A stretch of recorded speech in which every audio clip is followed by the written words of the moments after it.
Assalamualaikum warahmatullahi wabarakatuh. Gimana anak-anak kabarnya hari ini? Kita berjumpa lagi dengan saya. Tentunya kita akan membahas materi yang selanjutnya.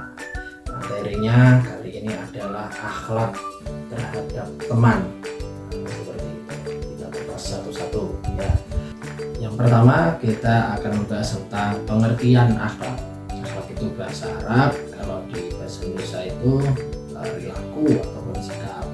Apa artinya? Artinya adalah keadaan jiwa seseorang yang mendorong untuk melakukan suatu perbuatan tanpa melalui pikiran ataupun perencanaan. Jadi bisa disebut kayak refleks seperti itu. Contohnya kalian melihat teman kalian mencuri jagung misalnya, itu bisa dilihat nanti sikap kalian seperti apa. Apakah kalian malah membantu untuk biar sukses mencuri jagungnya atau malah mencegah? Nah, itu salah satu contohnya saja seperti itu. Yang kedua, kita akan bahas tentang fungsinya. Apa loh fungsinya teman itu? Nah, seperti itu. Fungsi teman adalah yang pertama, kita akan belajar tentang interaksi dengan orang lain.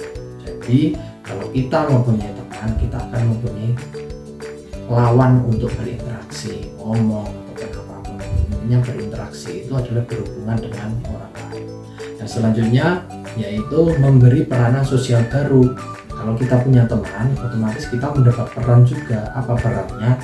Yaitu kita sebagai temannya seseorang itu, jadi ada timbal baliknya seperti itu. Selanjutnya yaitu mengembangkan bakat dan minat yang relevan dengan usianya. Jadi kalau kita punya teman khususnya yang seusia, itu akan sangat mudah dan sangat enak. Karena apa? Kalau ada permasalahan bisa didiskusikan karena umurnya masih sama, kemampuannya masih sama. Jadi lebih enak dalam berdiskusi daripada mungkin berdiskusi dengan yang di bawahnya atau di atasnya. Walaupun mungkin bisa nanti dijadikan referensi ya untuk yang atas, tapi lebih nyamannya itu biasanya untuk yang seusia. Oke, dan yang terakhir adalah saling bertukar perasaan dan masalah seperti yang dijelaskan. Jadi kalau memang usianya sesuai atau mungkin hanya di atasnya satu atau berapa, itu sangat mungkin untuk bertukar perasaan dan juga masalahnya, curhat kalau bahasanya sekarang ya. Oke, kita ke bagaimana ataupun contohnya, gimana sih sikap yang baik terhadap teman itu seperti apa. Ini nyambung, tadi sudah akhlak, terus fungsinya teman. Nah sekarang gimana toh dengan fungsinya teman seperti itu, gimana kita bersikap baiknya seperti apa. Yang pertama, menunjukkan rasa gembira ketika bertemu. Jadi kalau bertemu teman kita harus senang, bukan kita harusnya harus senang memang, karena itu kalau kita bertemu teman ya harus gembira karena dia mungkin yang sudah berjalan bersama kita seperti itu. Ini harus gembira lah kalau bertemu. Yang kedua, mendahului mengucapkan salam, assalamualaikum. Salamnya biasanya yang kekinian itu saya tidak tahu, tapi assalamualaikum itu yang pertama. Untuk yang selanjutnya yaitu ramah dan lapang dada ketika duduk bersama. Jadi kalau sudah duduk bersama-sama tentang membicarakan apa, yaitu ramah itu tidak megene kalau bahasa Jawanya ya. Selanjutnya yaitu memperhatikan teman yang sedang berbicara. Ketika teman berbicara, ini berulang kali saya ingatkan juga kalau di kelas. Jadi kalau ada teman yang bicara atau yang berpendapat itu dengarkan.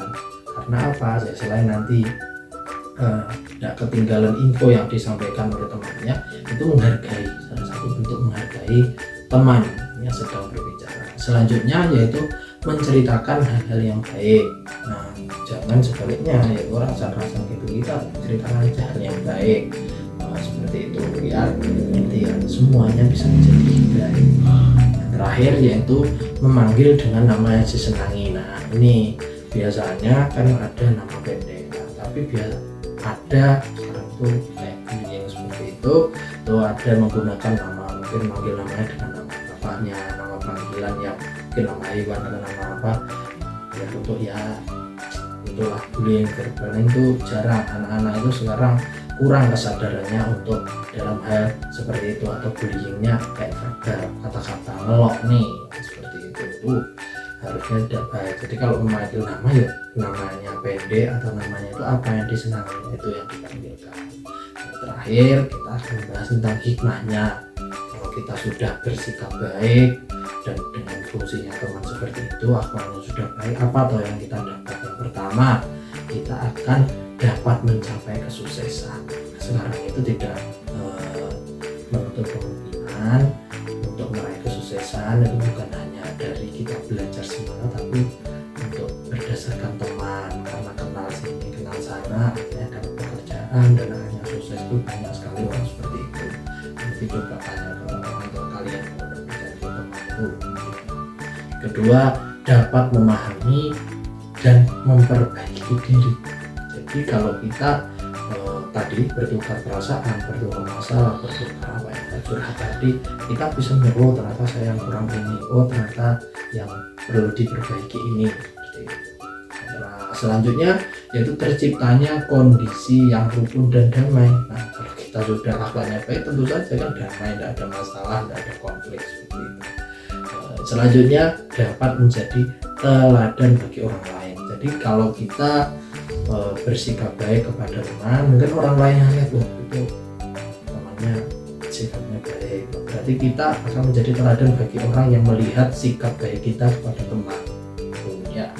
Terus yang terakhir ya, kita yang jelas akan disenangi oleh banyak teman, dari teman yang A, B, C, D, E, F, G, H, I, J. Nah, itu pokoknya dia akan disenangi gitu kira-kira.